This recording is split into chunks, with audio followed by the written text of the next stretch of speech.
Shalom Aleichem. Bapak Yahweh memberkati saudara semua.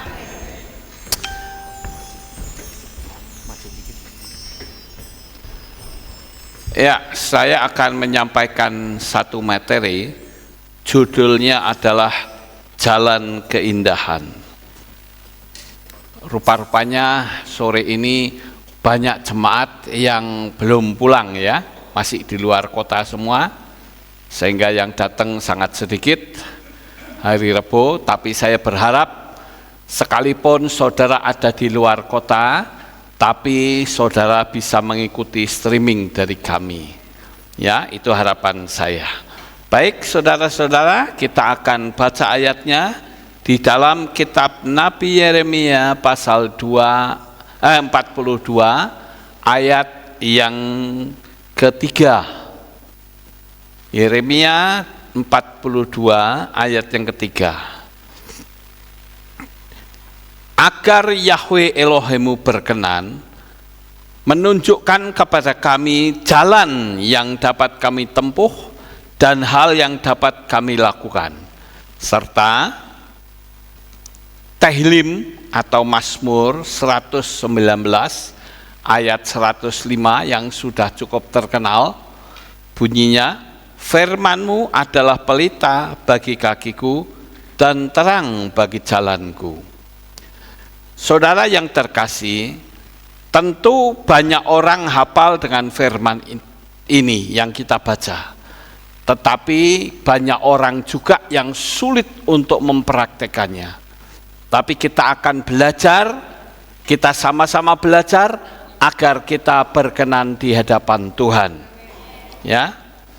Jangan gampang dendam, jangan gampang kepahitan hati, ya. Yang sulit mengampuni, ya.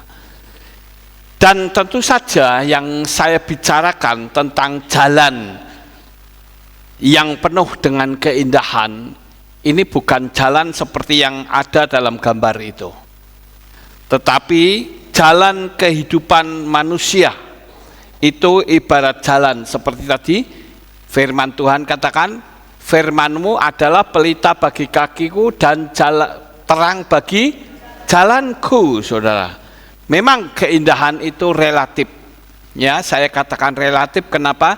Karena di satu sisi orang bisa menerima keindahan, tetapi di sisi lain dia menganggap itu bukan suatu keindahan. Saya ambil satu contoh, kalau orang melihat kalau sekelompok karangan bunga mengatakan, oh bunganya indah sekali, tapi di orang lain akan berkata, di mana keindahan bunganya? Ya, nggak ada yang indah, cuman begitu-begitu saja, biasa saja. Jadi keindahan itu relatif, saudara. Tetapi jalan yang penuh keindahan itu adalah misalnya bagi peronda malam, ya, yang sedang ronda malam dan sedang merasakan beratnya mata di kegelapan malam, ya, pasti berharap adanya jalan yang penuh keindahan, yaitu terbitnya sang matahari. Begitu matahari terbit, wah, itu merupakan keindahan bagi orang itu, saudara. Kemudian bagi petani yang sedang kelaparan, indahnya di mana, saudara? Indahnya adalah ketika istrinya datang membawa makanan ke tengah sawah. Itu menjadi suatu keindahan. Bagi seorang supir, di mana keindahannya? Saat dia menghadapi kemacetan yang parah. Seperti saya lihat, ya, air-air ini banyak sekali jalanan yang macet. Keindahannya di mana? Keindahan jalan itu sendiri adalah ketika dia lolos dari kemacetan. Kemudian seorang yang sedang kehabisan dana, dia tidak punya dana lagi, dananya habis, adalah merupakan keindahan apabila dia mendapatkan gaji bulanan. Bisa dipakai untuk membeli sesuatu yang dia butuhkan. Itu keindahan, saudara. Keindahan kadang datang kepada kita tanpa kita duga. Saat-saat kita menghadapi banyak sekali tekanan. Sayangnya, kadangkala keindahan itu menyamar sebagai penderitaan dan orang tidak menyadari bahwa itu sebetulnya keindahan. Saya pernah mengatakan bahwa mujizat itu kadangkala nyamar menjadi penderitaan bagi kita. Saya ambil contoh seperti Yosef, ya. Yosef ini dia merasa punya visi yang besar. Aku punya visi yang besar, aku akan menjadi penguasa, tetapi rupa-rupanya Yosef malah dimasukkan ke dalam sumur. Mereka berpikir selesai sudah, ya. Saya tidak akan mendapatkan apa-apa. Udah begitu dijual lagi, saudara. Akhirnya apa? Statusnya menjadi turun. Tapi itu adalah jalan keindahan bagi Bapak Yahweh. Tapi Yosef nggak ngerti, ya. Dia masih umur 17. Dia berpikir, wah, habis sudah. Udah begitu dibeli Potifar. Difitnah lagi sama istri Potifar sehingga dia masuk ke dalam penjara. Hopeless.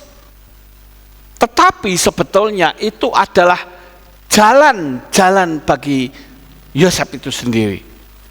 Coba saudara, kalau dia tidak dimasukkan ke sumur, lalu tidak dijual ke Mesir, bisakah dia ketemu Firaun? Tidak bisa. Ya, karena apa? Yosef bukan orang terkenal. Tetapi Yosef orang yang setia. Sehingga dia merasakan mau penderitaan seperti apapun, dia tetap setia kepada Tuhan. Dia tetap setia kepada Bapa Yahweh. Berapa banyak di antara kita yang kadang menghadapi penderitaan, langsung kita lari, langsung kita menghujat Tuhan, kita meninggalkan Dia. Tapi saya berharap kita sama-sama belajar, sama seperti Yosef.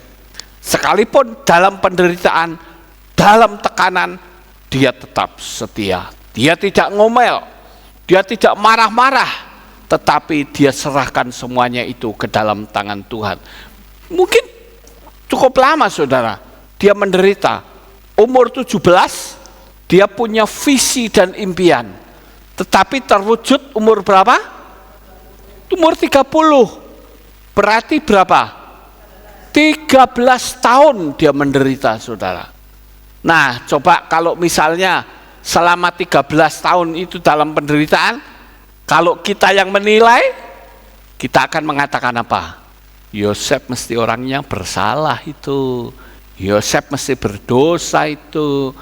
Yosef mesti bertobat itu. Begitu saudara, ya. Jadi keindahan juga adalah merupakan kesukaan hati walaupun dikemas dengan sangat tidak nyaman. Kita akan melihat hal yang berikutnya. Keindahan akan datang melalui mata. Satu contoh misalnya, melihat keindahan alam di pikiran yang sedang penat. Kemarin kami jalan-jalan saudara ke tempat yang belum pernah dikunjungi, dan itu merasakan keindahan, ya, keindahan alam sebagaimana sifatnya yang begitu relatif. Jalan-jalan yang tersedia pun begitu beragam dan variatif. Ada yang bercakap-cakap dengan alam, ada yang adalah suatu keindahan, ada yang menyusuri jalan sepi juga suatu keindahan. Saya bisa merasakan, mungkin saudara-saudara yang sekarang sedang berlibur, ya, ini kan belum banyak yang datang saudara, mungkin mereka masih menikmati keindahan, mungkin keindahan alam, Mungkin dia bisa menikmati keindahan, dia nginap di hotel atau pergi kemana dia suka. Tapi keindahan itu sendiri bisa dinikmati kalau hati kita itu penuh dengan penyerahan dan ucapan syukur kepada Bapa Yahweh. Kita tidak akan merasakan keindahan apapun kalau kita ngomel-ngomel, kalau kita marah-marah. Tidak bisa, saudara. Ya, adalah aneh jikalau orang sampai mendapat keindahan di dalam dirinya atau tidak. Misalkan seperti orang tidak mendapatkan keindahan padahal di sekitarnya adalah indah. Ya, tergantung bagaimana menerjemahkannya. Sekali lagi, kadangkala banyak orang yang tidak bisa menikmati keindahan, walaupun sebetulnya keindahan itu ada di sekitarnya, yaitu orang-orang yang tidak mensyukuri atas apa yang Tuhan sudah berikan kepadanya. Kita lanjut, saudara. Orang bisa mengalami keindahan dalam hidup jika pikiran dan hatinya tidak diwarnai kebencian dan pahit hati, khususnya bagi mereka yang pernah tersakiti. Orang mengalami keindahan di dalam hidup jika pikiran dan hatinya tidak diwarnai dengan kebencian dan pahit, khususnya bagi mereka yang pernah tersakiti. Untuk mencapai level ini itu sangat sulit, saudara. Ya, dibutuhkan penyerahan diri total kepada Tuhan, bukan sekedar berbicara. Dan kita masih sama-sama belajar agar kita bisa memperoleh level yang sama. Di dalam kehidupan kita sangat pendek sekali, saudara. Ya, sangat pendek sekali. Kita hari ini masih bisa bersukacita, bisa jadi besok sudah pindah alam. Tidak ada yang tahu, saudara. Makanya selama kita hidup di dalam dunia ini, kita harus lebih setia.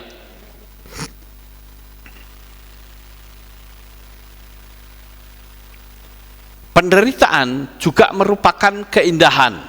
Saat Yesus mati dan bangkit kembali juga merupakan keindahan bagi kita yang mendapatkan keselamatan.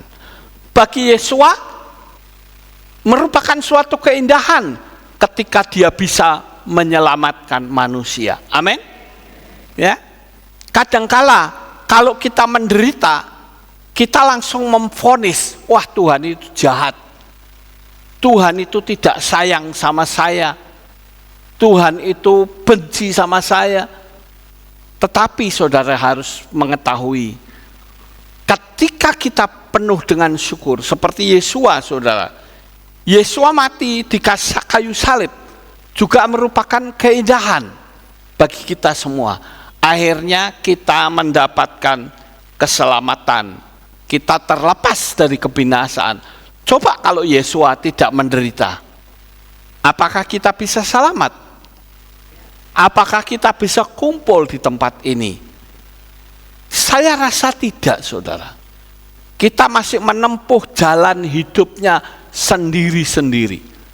Tetapi karena Yesua rela, dia menderita, dia rela dicambuki, dia rela sampai mati di atas kayu salib. Akhirnya penderitaan itu menjadi suatu mahkota bagi kita. Ada sebuah pepatah yang berkata, no cross, no crown. Tidak ada salib, tidak ada mahkota. Jadi, penderitaan-penderitaan itu akan membawa sesuatu yang sangat luar biasa. Sekali lagi, aneh saudara, jikalau keselamatan yang kita sudah miliki harus ditukar dengan jabatan. ada banyak sekali di dalam dunia iman kita orang yang sudah menerima Yahweh karena penderitaan hidup, ya sudahlah, saya tinggalkan dia, yang penting ada orang yang memelihara saya. Dijauhkan kiranya seberat apapun penderitaan dan tekanan kita, dijauhkan kiranya kita meninggalkan Bapa Yahweh. Amin, saudara. Seperti Rabi Saul pernah berkata, siapa yang dapat memisahkan aku dengan Elohimku? Apakah itu penderitaan? Tidak. Apakah itu pedang? Tidak. Apakah kemiskinan? Tidak. Jadi kalau kita bisa kumpul di tempat ini, seberapa yang ada, kita syukuri, saudara. Karena kita bisa bersama-sama memuji dan menyembah Bapa Yahweh. Kalau saya tahu ya bahwa di agama lain ada keselamatan, saya sudah di agama lain. Tetapi saya tidak menemukan keselamatan di sana, sehingga saya menemukan keselamatan melalui darah Yeshua HaMashiach. Kita melihat ada orang yang menyerahkan keselamatannya, meletakkan keselamatannya hanya untuk perempuan atau hanya untuk laki-laki, saudara. Wes, tidak apa-apa, yang penting aku dapat pasangan hidup. Apakah laki-laki atau perempuan, yang penting aku dapat pasangan hidup. Terlalu remeh sekali, ya. Kenapa kita melepaskan keselamatan yang ada? Kalau misalnya saudara yang masih jomblo lalu disukai oleh perempuan dari agama lain, seharusnya mereka ditarik untuk percaya kepada Yeshua. Bukannya kita malah menyerah, saudara. Ada banyak sekali orang-orang yang pindah agama karena pasangan hidup. Tetapi saya menganjurkan, jadikan Yeshua sebagai orang yang menyatu di dalam hidup saudara. Sehingga tantangan seberat apapun, kita akan tetap setia kepada Yeshua HaMashiach. Ya, ada juga orang yang sudah enggak lagi ibadah. Waktu ditanya, kamu kok enggak ibadah sekarang ya? Ya, karena pertemanan. Ya, kalau di sana di gereja A kan banyak temannya. Loh, ini kok lucu sekali, saudara. Ibadah dasarnya pertemanan, bukan dasarnya iman. Seharusnya kalau dia tahu bahwa keselamatan itu ada hanya di dalam Yeshua, ya nanti dulu. Pertemanan itu urusan nanti. Kita kan bisa datang ke rumah orang itu, ngajak makan atau ngajak nonton, itu kan bisa, saudara. Dibanding kita harus meninggalkan Tuhan, ya. Ada juga orang yang meninggalkan Tuhan karena harta benda. Banyak sekali alasan-alasannya. Waktu kita sudah tidak lama, saudara. Jangan sampai kita ketinggalan. Amin. Jadikan kita sebagai anak Tuhan yang setia kepada Bapa Yahweh. Sekarang saya akan cerita tentang seorang perempuan yang berhati emas. Ya, orang perempuan yang berhati mulia, ya, adalah jalan yang dihiasi dengan kebaikan Tuhan. Artinya sesulit apapun jalan hidup, pasti ada kebaikan Tuhan yang kita akan tahu kelak. Kita baca terlebih dahulu ayatnya, saudara, di dalam kitab Romim atau kitab Roma pasal 8 ayat 8. Dan kita mengetahui bahwa segala sesuatu bekerja bersama-sama untuk kebaikan bagi mereka yang mengasihi Elohim, yaitu bagi mereka yang terpanggil sesuai dengan rencananya. Saya akan cerita tentang perempuan yang satu ini yang saya panggil dengan Nyonya Sue, saudara. Nyonya Sue ini punya Rolls Royce. Mobil Rolls Royce itu harganya itu sekitar 6 juta yuan. Atau kalau di kurs uang Indonesia 13,2 miliar. Bisa dapat berapa rumah itu, saudara? Ya. Sekarang saudara bisa bayangkan, punya mobil yang baru Rolls Royce dengan harga 13,2 miliar rupiah. Nah, pada suatu hari Miss Sue ini dia sedang mengendarai mobilnya. Tiba-tiba, saudara, mobil itu ditabrak oleh truk. Tidak tanggung-tanggung, truknya adalah truk besar, saudara. Sehingga mobilnya itu rusak. Sekarang saya mau tanya kepada saudara, kira-kira apa yang akan saudara lakukan jikalau saudara punya mobil 13M ditabrak truk, saudara? Kira-kira apa yang akan saudara lakukan? Ayo.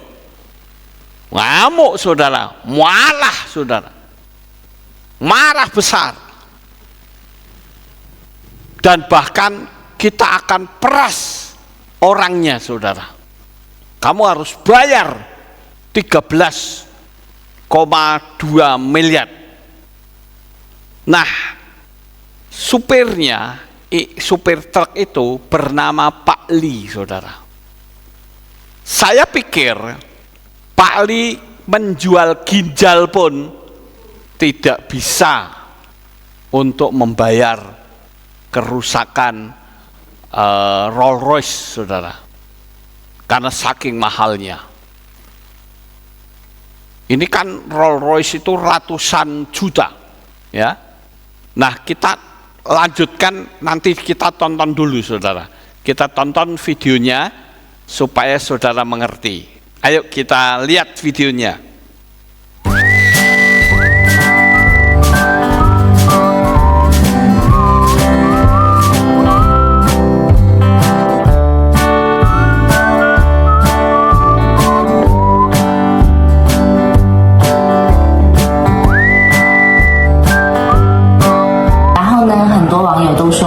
司机应该买的是上千万的保险，实际上这位大哥才买了100万的保险。现在这个大哥也很害怕，其实他也不是故意撞我的。如果定损下来超出100万的话，超出的金额我自己本人承担。大货车司机也是靠这个谋生的嘛，养家糊口其实都不容易，主要人没事就好。希望大家以后开车注意安全，路老也保好，没事。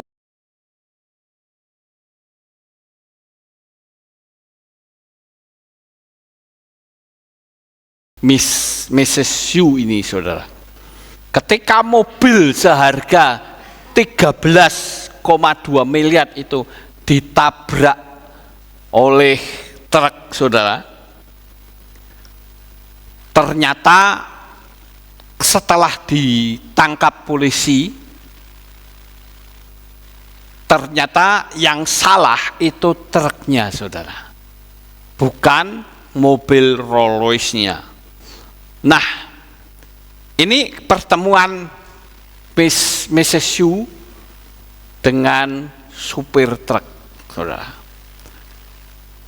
Dia rupa-rupanya, Miss Sue itu bukan saja kaya raya, bukan saja cantik, tetapi hatinya sangat mulia.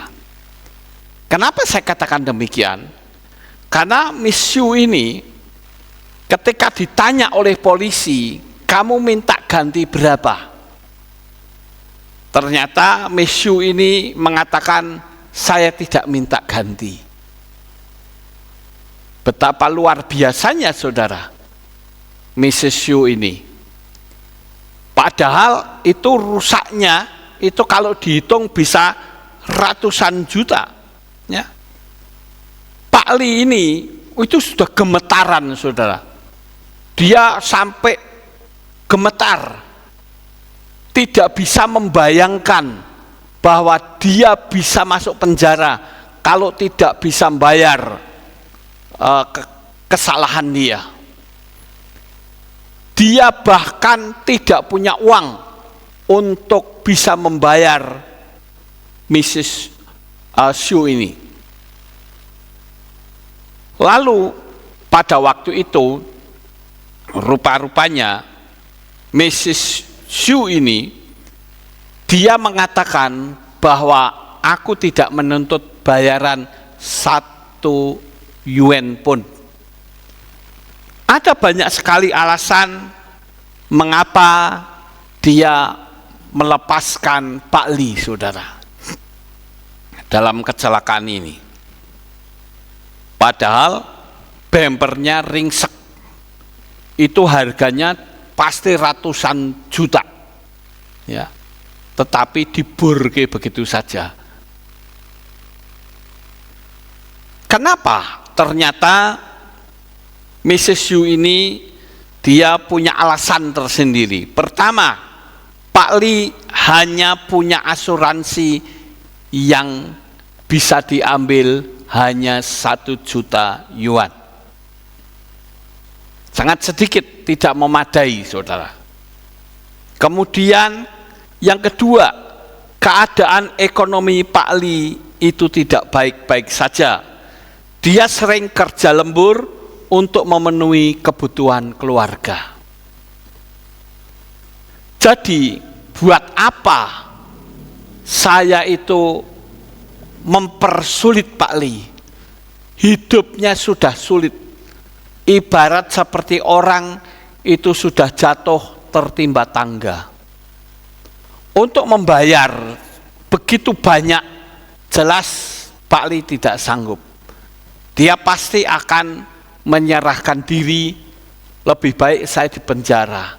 Yang penting saya membawa keluarga kepada keselamatan.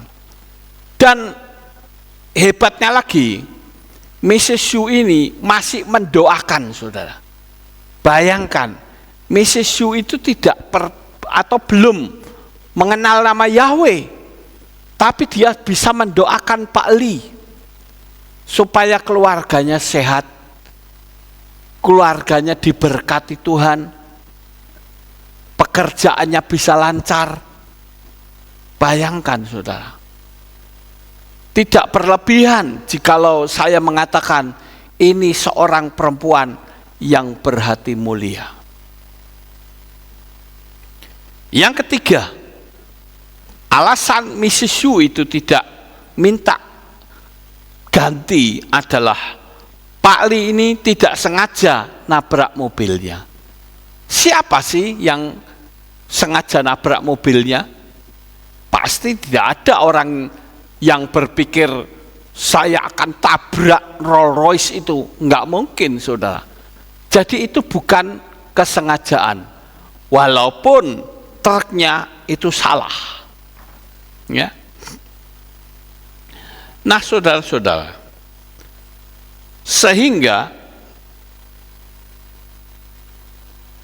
kita melihat bahwa Mrs. Xu itu dia punya TikTok yang dalam bahasa Mandarin itu disebut Douyin, ya. Itu TikToknya Cina, saudara. Mrs. Xu mendapatkan 1,4 juta follower. Dia dikagumi banyak orang. Ini kok ada perempuan cantik yang memiliki hati yang mulia. Sampai sedemikian rupa. Kalau orang lain mungkin dituntut, tapi dia lebih memilih, ya saya menggunakan istilah jalan keindahan.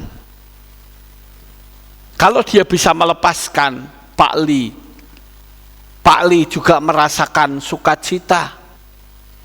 Dia juga tidak pahit, kalau uang mah bisa dicari lagi. Enggak apa-apa. Ya, 13,2 M, it's okay. Enggak masalah, saudara. Nah, seperti kita ketahui bahwa ada orang yang mengagumi Mrs. Xu itu, tetapi juga ada orang yang membuli, saudara. Itu Mrs. Xu itu, ini kata netizen, saudara, yang nggak suka dengan dia. Itu sengaja dia nyewa truk untuk nabrak mobilnya dia sampai bumper depannya ringsek. Itu kan cari popularitas. Nah, pada tanggal 7 November, Nyonya Xu ini membuat klarifikasi karena dibully netizen, mencari ketenaran katanya. Dia katakan, bagaimana mungkin saya bisa mencari ketenaran, atau itu hasil rekayasa, sedangkan di mobil saya itu belakangnya ada 3 anak, saudara. Dipikir secara logika saja tidak masuk akal. Kenapa ada orang yang berpikir itu hanya sebuah permainan? Nah, dia katakan, saya tidak mungkin mengorbankan 3 anak. Ya kalau kecelakaannya cuman begitu. Lah kalau kecelakaannya sampai merenggut nyawa anak saya, itu bagaimana? Tapi netizen itu kan macam-macam, saudara. Ada yang suka, ada yang tidak. Sama seperti Yesua. Yesua yang maha sempurna saja masih ada yang tidak suka. Nah, Nyonya Xu ini, dia berkata bahwa kecelakaan ini murni, bukan rekayasa. Dia bahkan mengatakan di TikToknya atau Douyin, dia mengatakan kepada polisi dan kepada media sosial, silahkan Anda selidiki apakah ini rekayasa atau sungguh-sungguh kecelakaan. Saya bahkan dengan Pak Li saja tidak kenal. Saudara yang terkasih, apa tanggapan saudara terhadap Nyonya Xu ini? Bisakah saudara mengatakan ini orang luar biasa sekali? Karena apa? Dia lebih suka mengambil jalan yang penuh keindahan.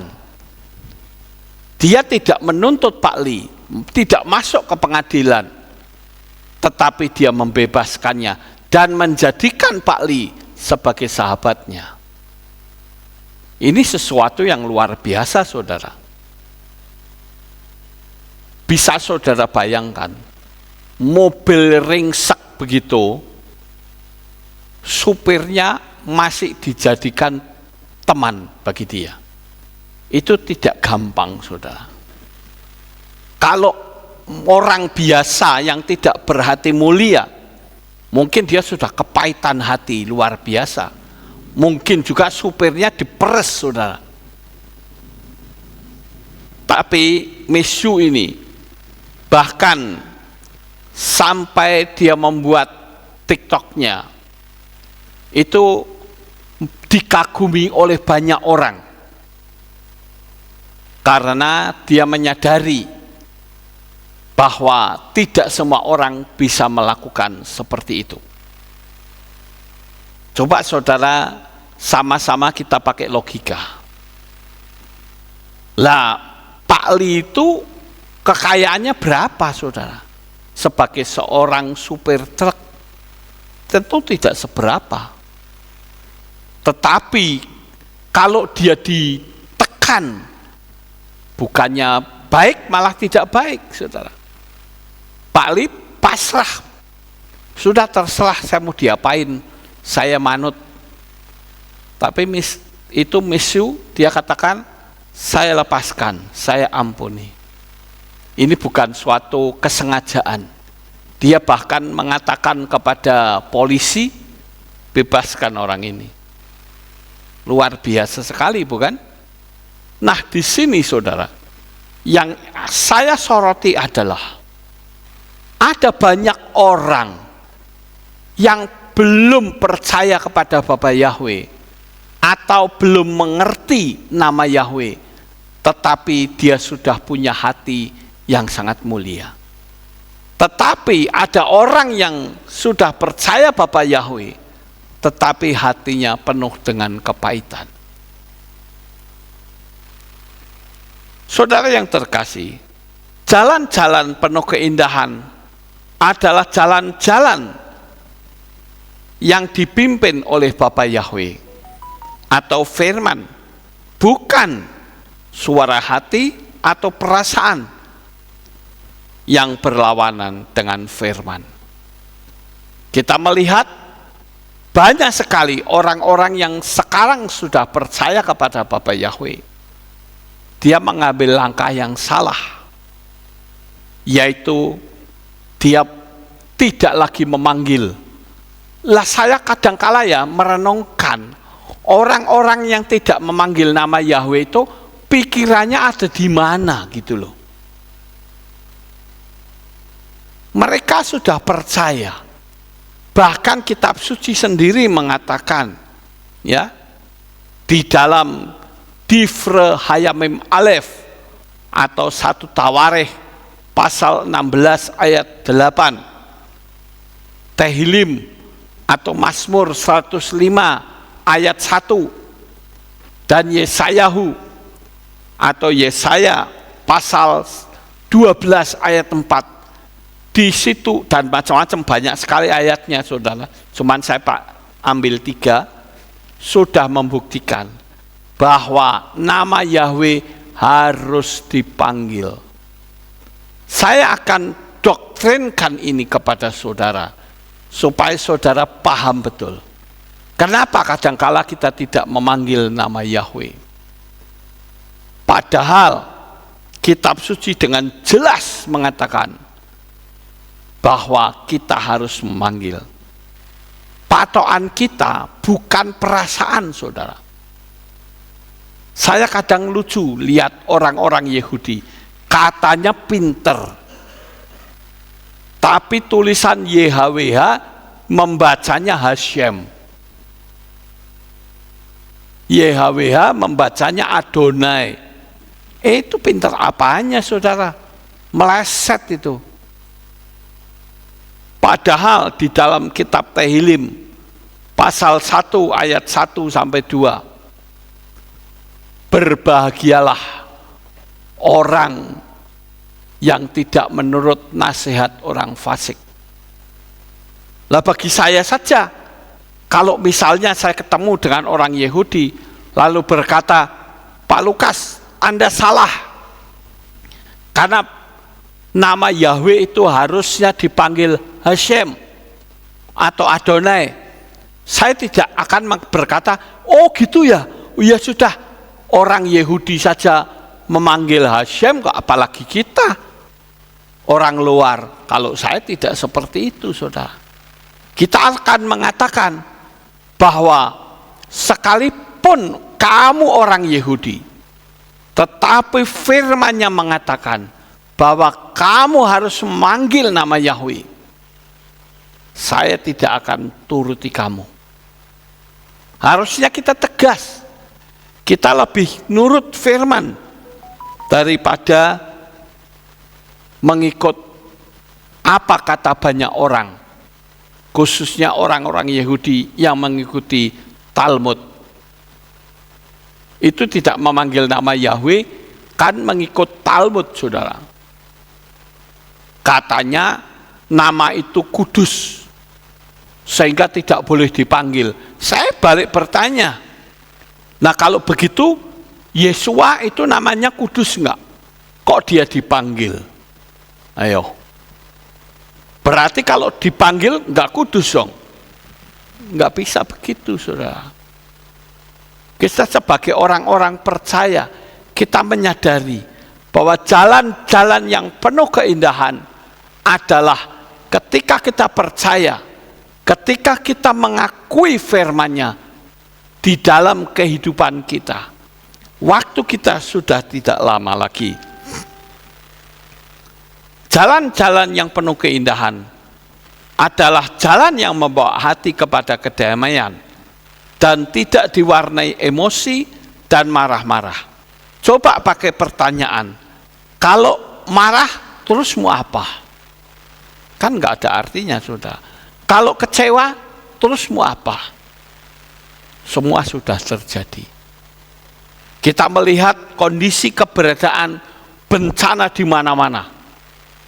Belum lama ini di Myanmar ada gempa bumi 7,7 skala Richter.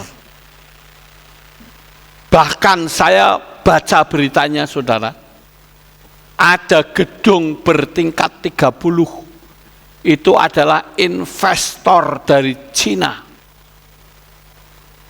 Sekaligus dia juga akan bikin pabrik di Myanmar. Tapi gedungnya ambruk rata dengan tanah, saudara. Bayangkan, tingkat 30, tapi roboh sama sekali. Tidak bisa digunakan. Berapa ratus miliar dia harus mengalami kerugian, saudara. Gedung-gedung yang indah, semuanya roboh. Dan bahkan saya mendengar berita bahwa korbannya sudah mencapai 10.000 orang. Kita hidup di dunia ini, kita menyadari bahwa sesuatu bencana sekalipun itu mengisyaratkan jalan keindahan. Sama seperti kalau kita melihat gambar ini, saudara. Apa yang ada di benak kita? Kita akan berpikir bahwa uang tidak ada artinya. Jabatan tidak ada artinya. Kepandaian tidak ada artinya. Kalau alam sudah ngamuk, maka manusia hanya bisa pasrah. Manusia hanya bisa menangis. Ada banyak tangisan dan air mata yang ada di Myanmar. Seharusnya orang sadar bahwa kedatangan Tuhan itu sudah hampir. Masa-masa Yesus akan datang sudah dekat sekali, saudara. Belum lama ini ada bencana-bencana lagi di Indonesia. Waktunya sudah sangat singkat. Saya ingin saudara pergunakan waktu yang ada untuk mendekatkan diri kepada Tuhan. Saya kalau melihat keberadaan bencana di mana-mana, miris hati saya. Karena waktunya sudah tidak lama lagi. Lebih baik kita cari jalan-jalan keindahan, yaitu mengikuti firman-Nya. Saudara yang terkasih, kita menyadari keindahan itu bisa datang melalui mata, sekalipun yang kita lihat seperti ini, seperti di gambar ini. Keindahan juga bisa datang melalui mata, melalui telinga, melalui pembicaraan atau ucapan. Ada sebuah cerita, saudara. Seorang pendeta yang ngamuk di mimbar karena melihat ada jemaat yang nulis-nulis pakai handphone. Dia ngamuk, dia katakan, coba kamu bukannya dengar khotbah, malah weanan. Dia datangin itu jemaat saudara. Apa yang kamu tulis? Jemaat itu mengatakan, Pak, saya menulis khotbah yang Bapak sampaikan. Nih buktinya. Kira-kira malu enggak saudara? Malu sekali. Belum apa-apa sudah ngamuk dulu. Ya. Jadi pemfitnah, ya. Ada seorang pendeta yang gandeng cewek muda yang cantik. Langsung disebarkan. Oh, itu selingkuh itu. Kurang ajar itu. Padahal yang digandeng itu anaknya sendiri.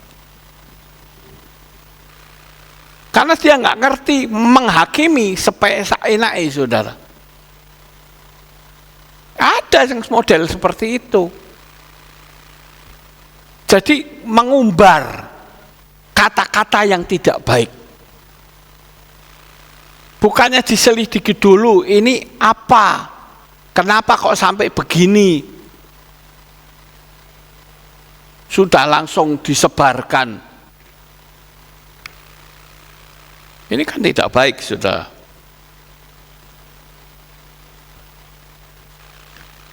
Saya menjadi korban fitnah dari sejak kecil karena dianggap nakal. Ceritanya begini, saudara. Saya pada waktu itu umur sekitar 7 tahun. Saya masih ingat. Saya masih tidur, kemudian saya bangun siang hari. Karena itu tidur siang, ya. Lalu saya duduk di tembok seperti ini.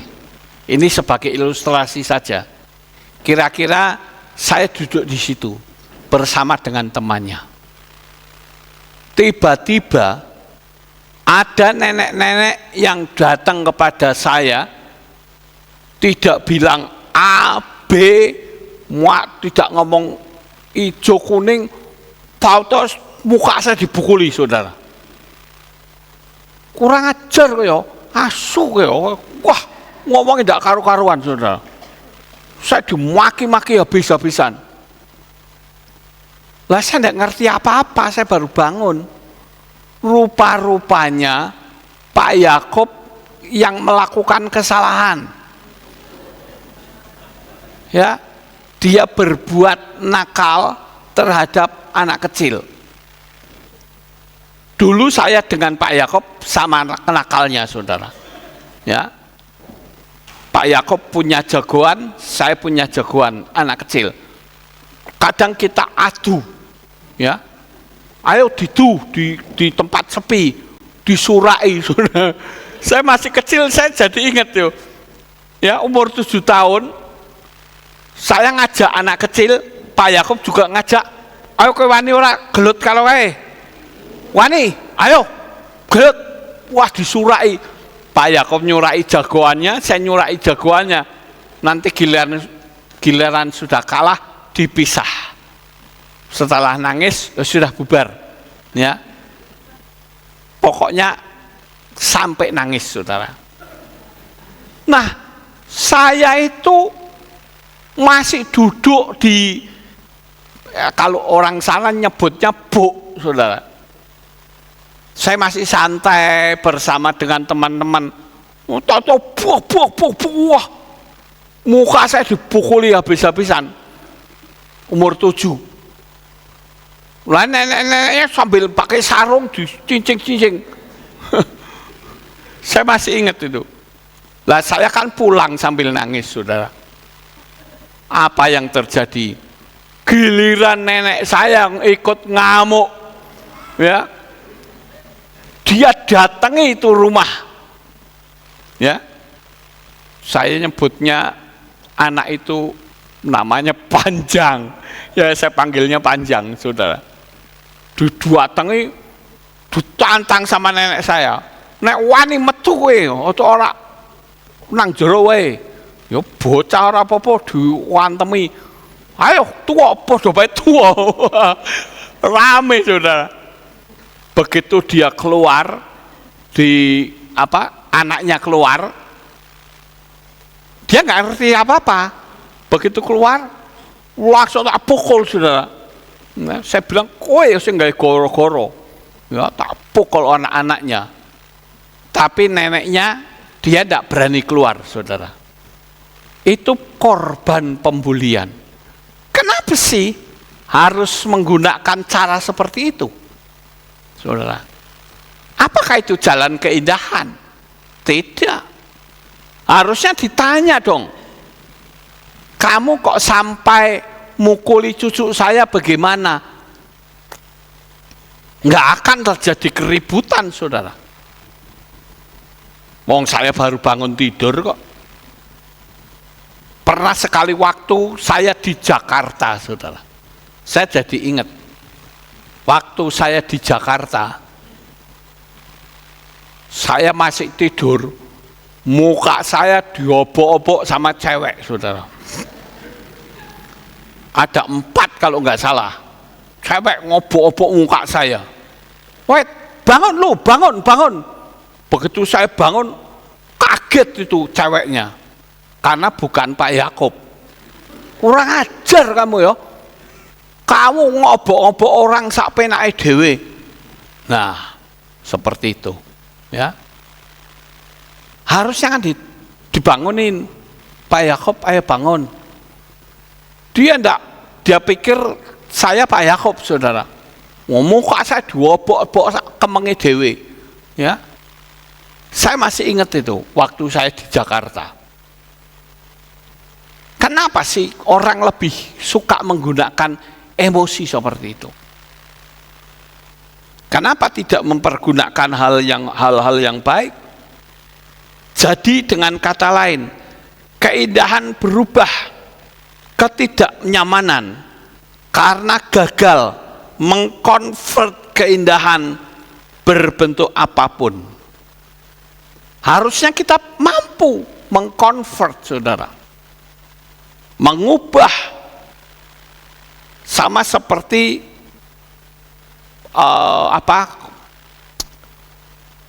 sinar matahari.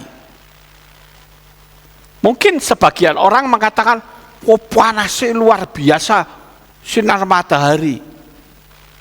Tapi kalau orang bisa mengkonvert sinar matahari bisa menjadi energi listrik. Bisa jadi penerangan di tengah malam.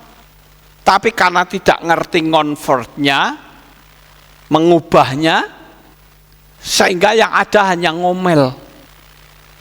Saya ingin kita belajar melalui firman Tuhan ini, segala sesuatu yang akan kita lakukan, cobalah convert hal yang baik, agar supaya kita berkenan di hadapan Tuhan. Bagaimana menghadapi pembuli pada kita, sehingga pembuli itu energinya habis dengan sendirinya, dan kita mendapat pembelaan dari Tuhan atau alam semesta. Inilah yang disebut jalan-jalan keindahan.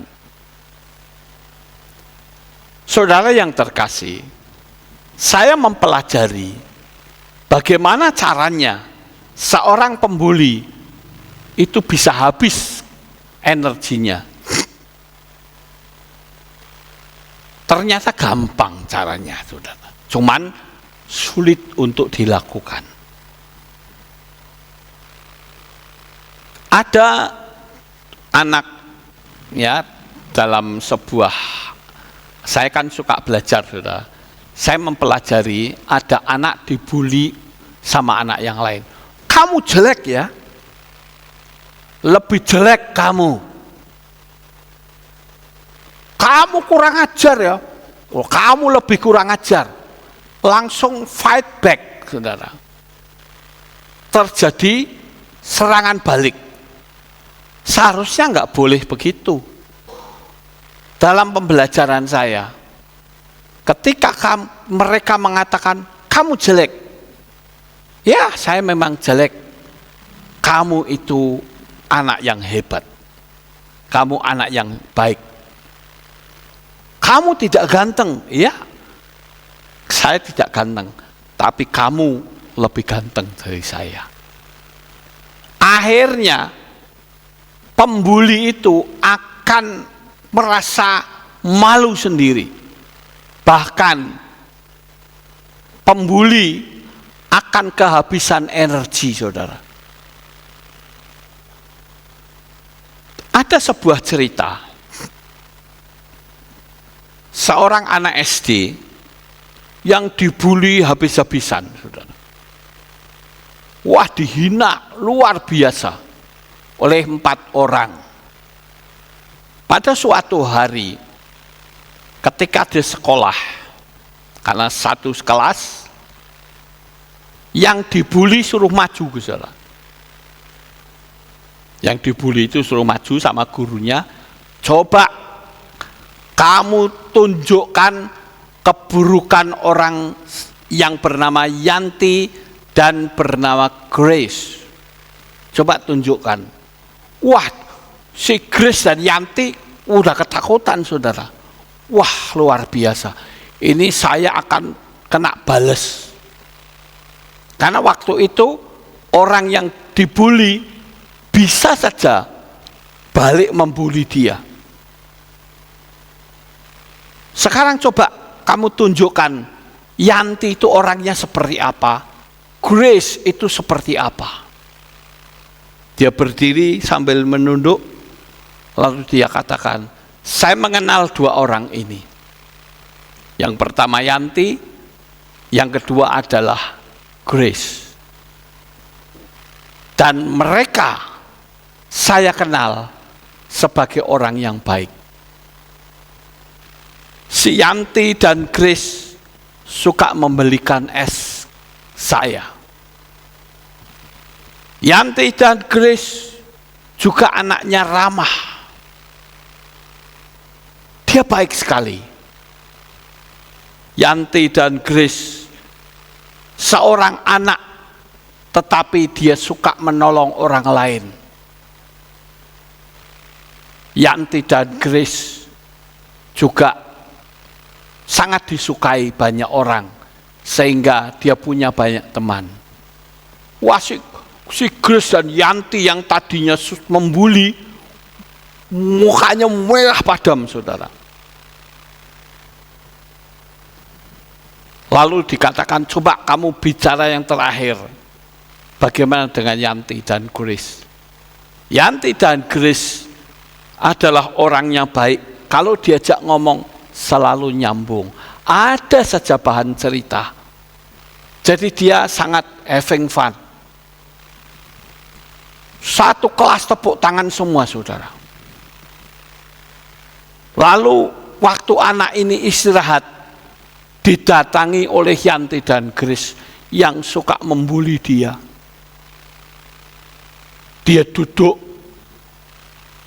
lalu ditanya, kenapa kok kamu punya kesempatan untuk membuli saya, tetapi kamu lebih banyak ngomong kebaikan saya yang tidak pernah saya lakukan kepada kamu. Dia katakan, untuk apa saya mempermalukan kamu? Karena kalau saya mempermalukan kamu, saya tidak bisa menjadi temanmu. Tapi saya menunjukkan agar supaya kamu dihormati juga oleh guru, disayang oleh guru, dan kamu dapat nilai yang baik. 2 anak itu, Yanti dan Grace, akhirnya menangis, saudara. Dia katakan, maafkan saya membuli kamu, saya menghina kamu, tapi hatimu sangat baik. Kamu tidak pernah membalas kejahatan yang saya lakukan. Kamu selalu berbuat baik kepadaku. Kamu mengambil jalan keindahan. Akhirnya mereka bersahabat, saudara. Dan anak-anak yang membuli ini berkata, siapa berani membuli dia, urusan dengan saya. Nah kalau kita bagaimana saudara? Saat kita dilecehkan, dibuli, dan orang yang membuli kita itu kelaparan saudara. Apakah kita akan berkata ini kesempatan untuk menghancurkan dia? Atau sebaliknya, kita akan berkata, aku memaafkan engkau. Kamu pada dasarnya orang yang baik. Kamu pada dasarnya orang yang layak untuk bersama-sama dengan Tuhan untuk diselamatkan. Saya berharap saudara, melalui materi ini, saudara bisa mengambil jalan-jalan keindahan. Bukan jalan yang rusak. Bukan jalan yang kasar. Tapi kita bisa memiliki jalan-jalan yang penuh keindahan. Hidup kita tidak lama saudara.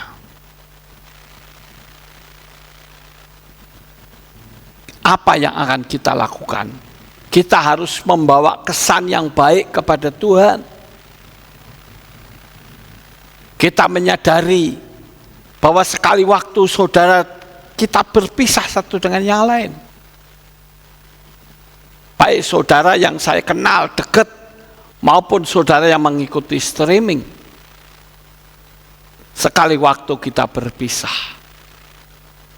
Tapi saya percaya, jikalau saya mengambil jalan-jalan keindahan, sama saja saya mengumpulkan kredit poin di Samayem. Kehidupan kita menjadi berkenan. Percuma kita mengenal nama Yahweh kalau hati kita masih diwarnai rasa pahit. Percuma kita mengenal nama Yahweh kalau kita masih banyak musuhnya. Saya berulang kali mengatakan, satu musuh itu sudah terlalu banyak. Tapi 1000 sahabat itu masih kurang. Kita harus menyadari, kalau kita bekerja pun, kita berpikir bahwa hidupku masih 1000 tahun. Jadi semangat bekerjanya itu luar biasa. Dan bukan cuma itu, tetapi kita bekerja, melakukan segala sesuatu, sekalipun saudara memiliki bos, saudara bekerja seperti seolah-olah untuk Tuhan. Dan saya yakin kalau kita bisa lebih sungguh-sungguh, maka Bapa Yahweh akan tolong kita. Kehidupan kita akan menjadi enak di kemudian hari. Saya percaya Bapa Yahweh pasti akan menolong kita. Dan hari ini biarlah materi ini menjadi berkat. Kita bikin habis orang yang membuli kita. Jangan kita gampang emosi saudara. Itu memang tidak gampang, tidak mudah untuk dipraktekkan. Tapi kita sama-sama belajar. Seperti Yesua. Yesua itu seorang guru agung kita. Dia seolah-olah seperti mati emosinya saudara. Sekalipun dia dipermalukan, dia dihina, tetapi dia tidak membalas hinaan itu. Sampai akhirnya kita semua mendapatkan jaminan keselamatan melalui darahnya yang ajaib. Amin. Firman Tuhan, sukses besar untuk saudara. Bapa Yahweh memberkati. Kita akan berdoa. Kami mengucapkan terima kasih dan syukur kepadamu ya Bapa. Kami bersama-sama telah mendengarkan firman. Biarlah kami tidak cuma mendengar, tetapi kami juga berusaha. Kami bisa memberkati musuh-musuh kami. Kami bisa mendoakan musuh-musuh kami, orang-orang yang membenci kami, dan kami percaya bahwa kami berkenan di hadapan-Mu. Terima kasih Bapa Yahweh, terpujilah Engkau, di dalam nama Adonai Yeshua HaMashiach kami sudah berdoa. Amin. Ya, kita sekarang akan mendengar pengumuman.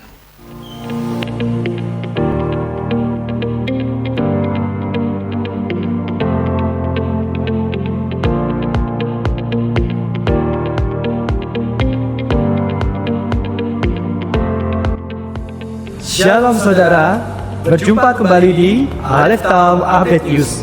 Berikut kami sampaikan pengumuman untuk minggu ini.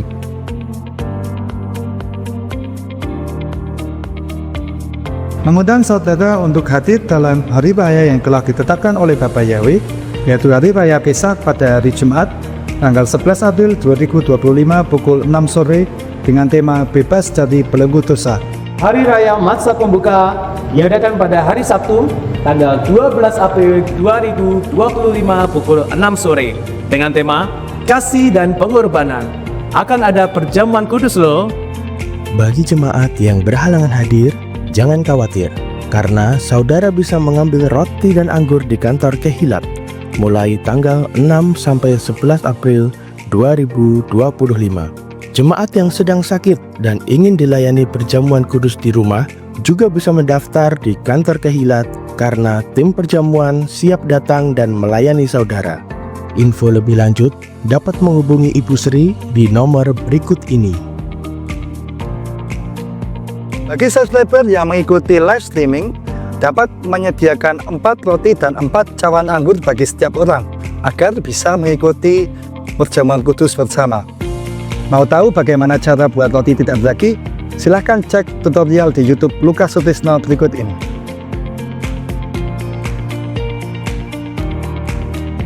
Berikutnya, Hari Raya Bikurim atau Buah Sulung akan diadakan pada hari Minggu, tanggal 20 April 2025 pukul 6 pagi dengan tema Berikan yang terbaik untuk Bapa Yahweh. Saatnya kita memberikan persembahan sulung kepada Bapa Yahweh. Dalam rangka merayakan Hari Raya Bikurim 5785, panitia perayaan akan mengadakan lomba menghias buah dan sayur dengan tema Berikan yang Terbaik, yang dilaksanakan pada hari Minggu 20 April 2025 pukul 10 pagi di Kehilat. Lomba ini terbuka untuk semua divisi dan jemaat umum dengan ketentuan sebagai berikut. Satu tim terdiri dari 3 orang, boleh mewakili divisi atau peserta umum. Anggaran biaya dalam menghias sayur dan buah maksimal Rp75.000. Peserta tidak boleh menghias sayur dan buah di rumah. Semua dekorasi harus dilakukan di lokasi lomba dengan durasi 30 menit. Pendaftaran dibuka pada tanggal 1 sampai 13 April 2025. Akan ada hadiah spesial bagi peserta yang memakai kostum paling nyentrik dan menarik. Informasi dan pendaftaran dapat menghubungi Saudari Beauty di nomor 0819 9844 5549. Hari raya selanjutnya, Hari Raya Matsah Penutup, akan diadakan pada sore harinya pada hari Minggu tanggal 20 April 2025 pukul 6 sore dengan tema Kuasa Yahweh menyembuhkan dan memulihkan. Mengajak seluruh pelayan Tuhan dari semua divisi dan yang bertugas dalam 4 hari raya untuk menambah energi roh kita dengan doa puasa dan doa pengurapan pada hari Senin 7 April 2025 pukul 6 sore. Puasa dimulai pada hari Minggu 6 April 2025 pukul 10 malam dan buka bersama pada hari Senin di Kehilat setelah doa pengurapan. Sampai jumpa di Hari Raya mendatang. Bapa Yahweh memberkati.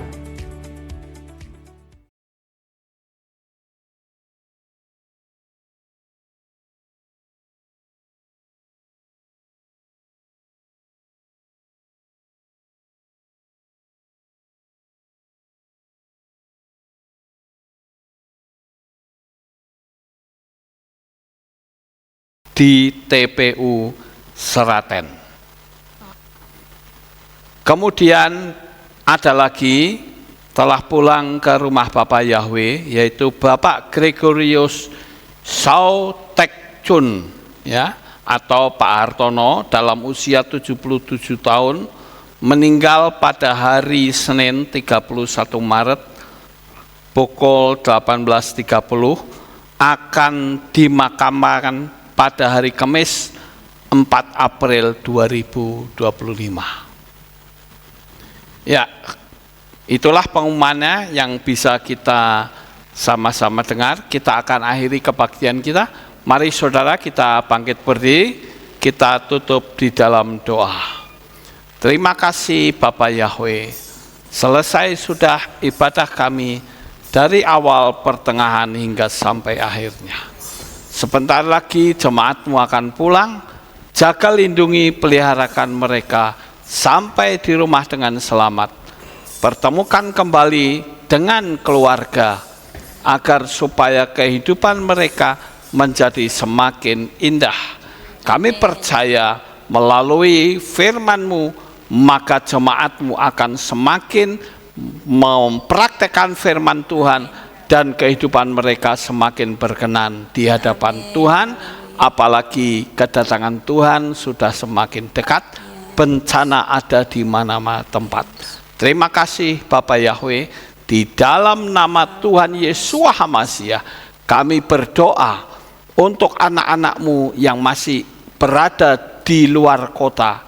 Tuhan memberkati mereka sampai mereka pulang kembali dengan selamat. Amin. Terpujilah Engkau ya Bapa, di dalam nama Adonai Yesus HaMasiah kami sudah berdoa. Mari kita angkat tangan kita dan kita akan menerima berkat Kohanim. Haleluya. Yevareke Yahweh wa yismereka. Amin.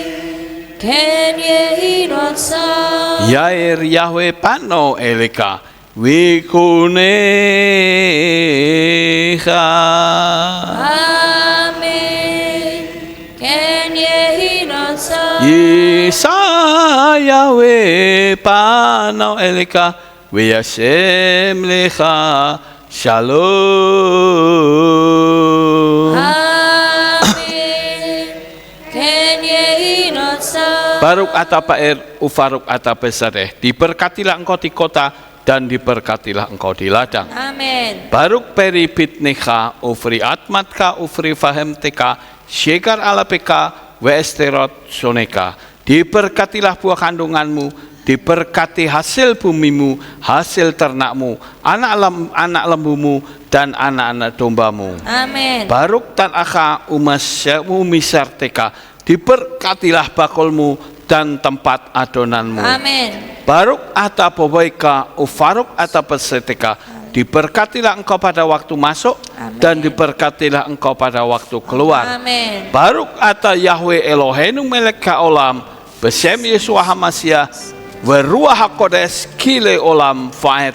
Di dalam nama Adonai Yesus HaMasiah kami sudah berdoa. Amin. Haleluya. Yevareka wa yismereka. Yevareka.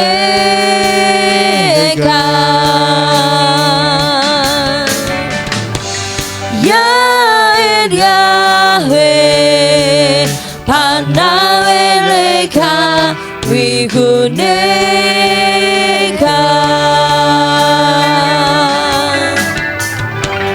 Yevareka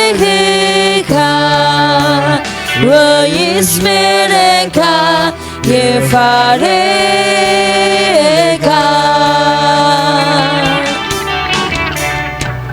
Isa Yahweh panaweleka wiguneka. Amen. Weashemeka. Shalom. Shalom. Hallelujah. Weashemeka.